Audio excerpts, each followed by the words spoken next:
Welcome to Theology Made. I'm Jordan. Did you ever have trouble in school memorizing things? Like everyone else seemed like they were good at it, they would do it quick, but it took you a while? Same here.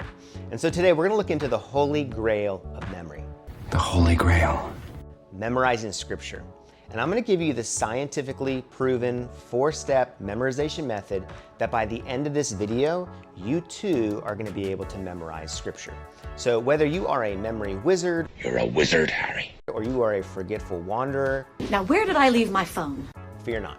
We've got you covered with science-backed techniques to make scripture memorization a Red Sea breeze. Sorry for the cheesy church joke. So let's kick things off with a fun fact. Did you know that your brain can store about 2.5 petabytes of information? That's essentially like having the Library of Congress between your ears. So you have the capacity to do this. So first up, let's talk about the science behind memory. Our brains are like sponges, and so we are soaking up information all day long. But sometimes that sponge feels more like a sieve, right? But fear not. With the right techniques, we can turn that sieve into a steel trap of memorized scripture. So here's the first step. Break it down. Break it down. Instead of trying to cram the entire book of Ephesians in your head in one go, break it down into bite-sized chunks. So this is our first scientific tip, chunking. Chunking is when we group individual pieces of information into larger, more familiar groups. We organize information, in this case scripture, into smaller, more manageable chunks, hence the term chunking. And for most of us, me included, our short-term memory has the capacity for about 4 chunks of information. And so chunking is the way that we can hack the limits of our memory. Step 2, engage your senses. Did you know that our brains love sensory experiences?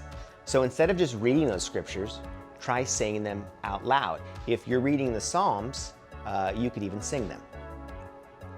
Step 3, make it stickier than a Sunday school toddler's hand. Our brains love patterns, they love associations, so you can get creative with the way you memorize scripture. Step 4, repetition, repetition, repetition. Did I mention repetition? Just like that catchy Taylor Swift song, You Can't Get Out of Your Head, repetition is key to committing scripture to memory. But here's the kicker. You've got to actively move those verses from short-term to long-term memory. It's like upgrading from a studio apartment to that mansion that churches sang about in the 90s. And this leads to step 5, time to retrieve. So just like digging through that overstuffed closet for your favorite hoodie, you've got to retrieve those scriptures from the depths of your memory. Because the more you practice retrieval, meaning the more you talk about it, the more you say those verses, the easier it gets, and soon enough, you'll be reciting those verses like you're Moses. And finally, celebrate your success. Every time you nail a verse, give yourself a pat on the back, a high five, a victory dance, jazz hands, whatever floats your memory arc. So here's a simple way to memorize scripture. Let us know in the comments what are the strategies that work for you, and may your memory be as sharp as a 2-edged sword.